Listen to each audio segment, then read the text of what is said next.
Yo, what is up guys? Welcome back to a brand new PSGL League Racing video on F1 2021. This is round 9, if I remember correctly, around Zandvoort. And we're about to head out for our first Q1 run on a set of soft tires. I think I've saved my set of new mediums for the race in case of a safety car or something. But yeah, as you can see here in the standings, we are 28 points ahead of Barry Bormand, who is in P2. And he's 5 points ahead of Jake Benham. And as you can see, we're on a pretty good win streak. 4 wins in a row thus far. And we're looking to make it 5 this time around in Zandvoort. And, you know, constructors-wise, we're not doing too bad either. 120 points, me and Jake Benham. 55 points ahead of McLaren. Almost double of what McLaren has.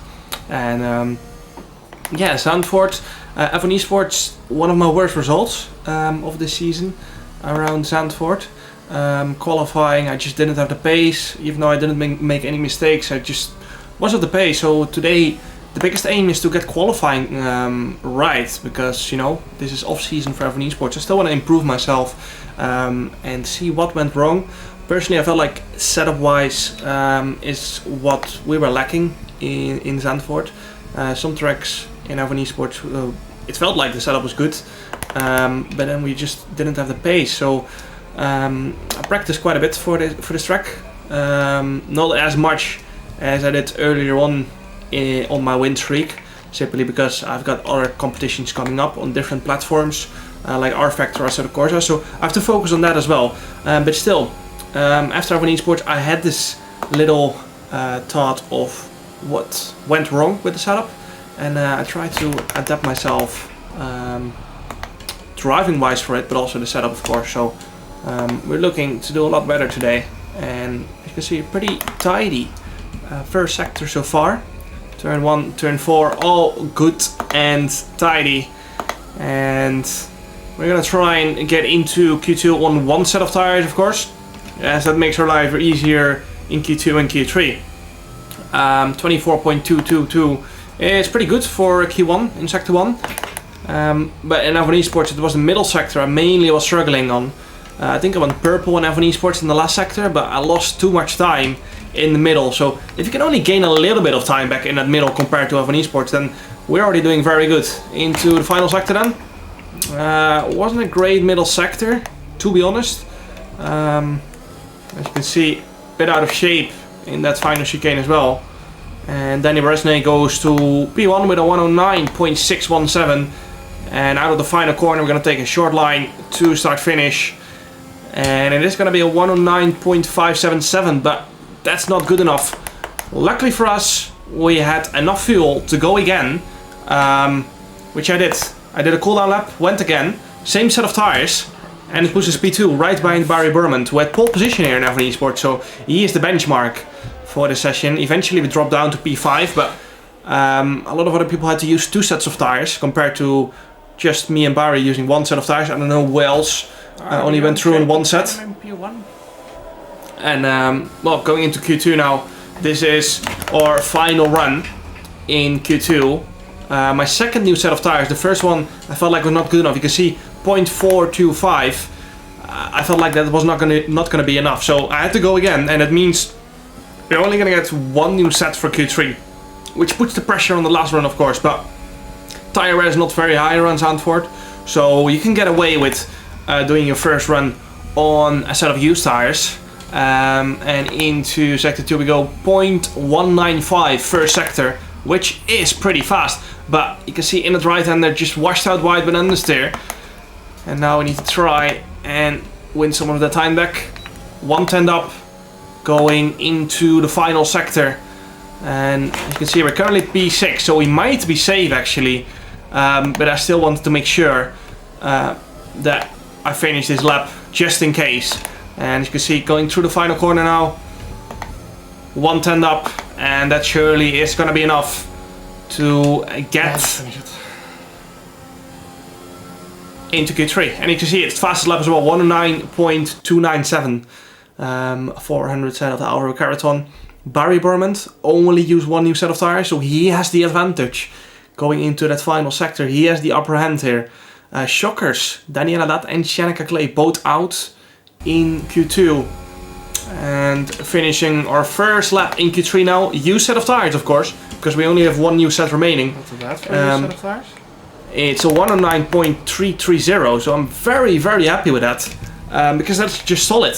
I don't know what else had gone for just used. I'm not sure if Thomas had 2 new sets of tires. But I was sure Barry had 2 new sets, and he is currently on P1. So he's the one to beat here. And that's what we're going to try and do into turn 1 then. 3rd gear. And you can see carrying some nice speed in. But we haven't really gained a lot to our Delta. And that just shows how good our turn 1 was on a used set of tires. Into the next left-hander then. This is where we're making up a lot of time. You can see almost 1 10 up already. And theoretically we're already well over half a 10 up on our Q2 time. And you can see 24.107 first sector in the top right. That's massive. That's almost a PB. And into the second sector now. This is where we were struggling in Avon Esports. But we're looking to do it a lot better this time around. Now to 3rd gear. And making sure to not let the back end step out. Which we managed to keep it stable into the final sector then. It's the fastest I've been so far. Now into the next left, trying to get a front in, a lot of understeer usually, but the front bites nicely into the asphalt. Final corner then. This is going to be so crucial. This is one of the most important qualifying sessions of the year. We're almost going to be 2 tenths up as we open the DRS. And this is like Monaco with the walls a bit further away. So this is so crucial. By 1,000th off. As you can even say, and 1,000th of my PB, so I got the most out of it. But Barry Berman still on a lap here.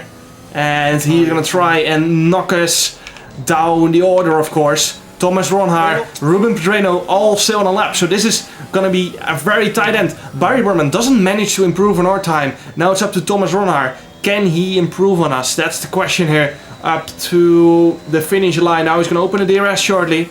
Ruben Pedreno actually goes to P2 ahead of Barry Berman. Thomas Ronhaar comes across the line. Wow. Let's go. Not too bad for a race merchant. Good job.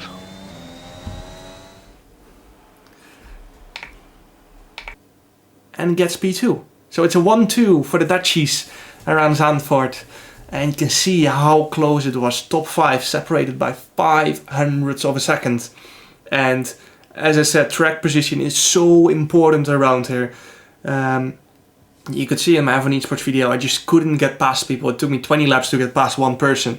And yeah, this is huge. This is very important that we got pole position. I think this is my first pole position of the year in PSGL.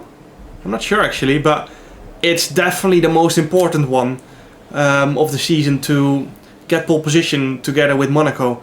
So yeah, this is huge. Luckily we didn't do Monaco. I wasn't home, so glad I didn't have to go through that suffering of that race. But now here it comes down to the start. Very important start here. Of course, we got one part done to keep our track position. Now the second part is getting a good start of the line here. So just waiting for everyone to line up on the grid and wait until the lights go out. It's gonna be 5 red lights. And away we go for round 9 in PSGL. It's a good start. You can see straight away pulled a little bit of a gap to Thomas Ronhaar into turn 1. We're gonna be clear. No one contesting us thus far. And now all we have to do is keep it pointing in the right direction and work a little bit together with Thomas Ronhaar, of course, because you either want to be P1 or P2 heading into the final laps. So yeah, we just need to work together, not trip over each other. But yeah, for now I just can maintain my pace. I can do what I want. I can save tires as much as I want in the next few laps, because dirty air is pretty bad around here. I didn't even really try to get out of the DRS as well. I just know that everyone is on such level now that it's so hard to pull out of the DRS. So didn't even try. Just decided to save my tires a little bit in case I want to go long in this first stint, which is unlikely because of the track position, as Time and Shoot is out of the session, and that is a virtual safety car. And now I have to make a split-second decision because I've got around 6 seconds to decide if I'm gonna pit or not. track position is crucial, as I said before. And I wasn't sure if I was going to make a pit stop, but in the end I decided to pull into the pits and go for a brand new set of medium, which we're going to have to drive on until the end of the race. So this is going to be quite the challenge to make it to the end. It's going to be 33 laps on the set of mediums. Thomas Ronnaar, Barry Bormand all stayed out. Alvaro Carreton, who was in the net P5, pitted right behind us as well. Ruben Pedreno onto the hards, which is interesting because the mediums theoretically could make it, but it is tight. And you shouldn't be surprised if you will see some punctures up and down the grid from the people who have made a pit stop. So now it's going to be interesting. Can we keep these tires alive until the end of the race? And of course we will have the track position, but with that virtual safety car pit stop you usually only gain around 3 seconds. And we're probably going to lose a little bit of time to the soft runners. My DRS protection, like Hungary 2.0. And as you can hear me say there, I was thinking about letting Alvaro back into my DRS. Because if all those people were still out in the softs, Thomas, Barry, come out behind Alvaro, for example, and Alvaro doesn't have DRS, that means it's going to be an easy pass, and they're coming right for me. And even though they might fit at the end of this lap or next lap or the lap after, it's only going to be 5 or 6 laps fresher tires, it's still quite big. So yeah, we're just going to be a sitting duck if we don't let Alvaro back in our DRS, and that's why I didn't push too hard with my ERS on this lap. Alvaro is going to miss out on the DRS this lap, but not on the next lap, as I'm going to be stuck behind Will Lewis for a little bit anyway. I think if I pushed with my ERS on the last lap, I would have been able to pass him on this straight, but no rush in. And as you can see now, Thomas Ronnaar has actually come into the pits, and he's come out right behind Alvaro, and this is what I meant. We only gained like 2 seconds, less than 2 seconds in the VSC to Thomas Ronnaar, and this is crucial that we let Alvaro back into the DRS ASAP, because otherwise Alvaro is going to be sitting duck, and that means we're going to be sitting duck as well in the latter part of this race. So just going to stick behind Will Lewis for the remainder of this middle sector, and then pass him on the main straight with the help of DRS.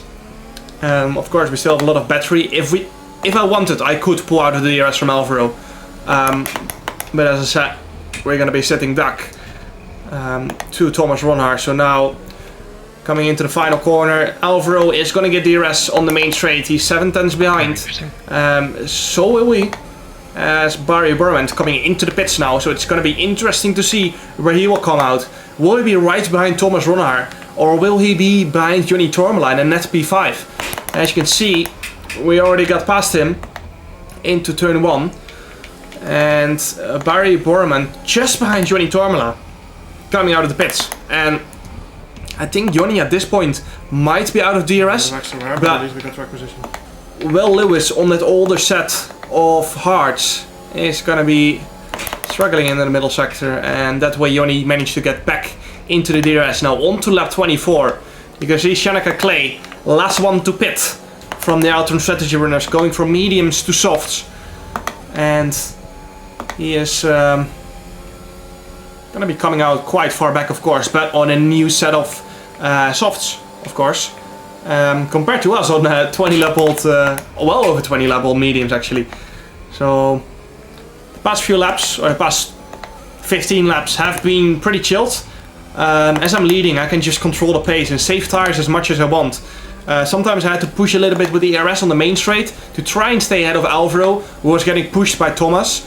Of course, Thomas was trying to get into P2, and that way he had the upper hand because we have much older tires than him. So me and Alvaro, we're playing it together, which is a smart thing to do. We're both in the same boat, and we can fight it out in the last few laps of the race if we want, but we both want to finish either P1 or P2. So yeah, now on to lap 30 then. Alvaro 3.5 tenths behind, and this is the closest he has been. 99.0. So as you can hear my engineer say, Alvaro does have maximum ERS available. So he passed me, used some of the DRS to try and get past me, and now he has the track position advantage. And we are going to have DRS advantage, of course. So it's very tricky around here to either be leading or BP2, because the last corner is pretty fast, so you tend to struggle with dirty air. And yeah, it's just not easy, even with DRS, to pass someone on the main straight. And now you can see in the bottom left we've got 93% DRS, and we're right with Alvaro, 4 tenths behind him, going through the final corner. And we're gonna attempt an overtake right now, because I didn't want to wait into the final lap. We've turned on the overtake button, Alvaro knows it. We're gonna turn on the DRS. I turned off the overtake 40 on the line, as I felt like I was not gonna make it. We try and have a little look around the outside, but nothing I could really do. Now, yellow flag in the middle sector, so I wouldn't have been able to overtake Alvaro anyway, because of the yellow flag, so that makes it a bit harder for us, but we still have a lot of battery to play. And you can see, going through the middle sector, we're pushing him around. We're absolutely pushing him around. We're right with him, and you can see we're not struggling as much with dirty air as we did last lap. We're right with him. As you can see, or you hear me say, I was struggling with understeer, but Alvaro went a little bit wider, which helped me get closer, as I had a little bit more clean air through that section. And now we're gonna get DRS. I'm gonna turn on the overtake button and use everything we have in store. Our tires are absolutely gone at this point. We're almost at 70% wear going into the final lap. So luckily, me and Alvaro are both in the same boat. You can see the back end tries to step out. Going into the final corner, we're 4 tenths behind. We're gonna turn on the overtake button. Thomas is right with us, 3.5 tenths back. So we cannot afford to make any mistakes. You can see Alvaro is flashing onto the final lap into turn 1. Around the outside we go, we cover off the inside as soon as we get past Alvaro, and into P1 we go in the most crucial lap of the race. We've got more ERS so we can defend for the rest of this lap, and all we have to do now is keep it pointing in the right direction. Our championship rival Barry Burmont in P5, so we're gonna gain a big chunk of points once again in this race, and we're looking to make it our 5th straight victory in a row. As you can see, purple first sector actually, as we push so hard with the DRS and the ERS. And now we're 4 tenths clear, going towards the final DRS zone of this lap. You can see 5 tenths clear. We have the upper hand, of course, with the ERS. And as you can hear me ask for the fastest lap of the race.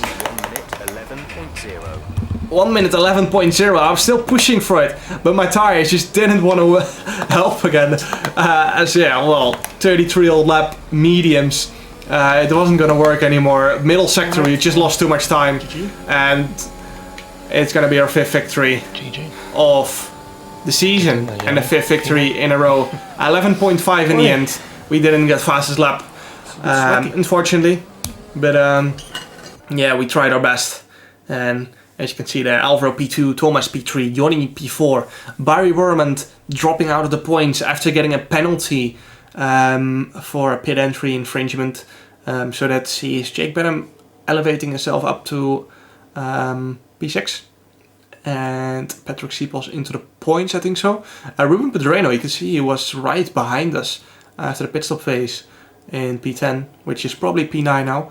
But yeah, hope you guys enjoyed this PSGL League Racing video. Make sure to like and subscribe if you guys want to see more League Racing content. And see you guys next time. Ciao.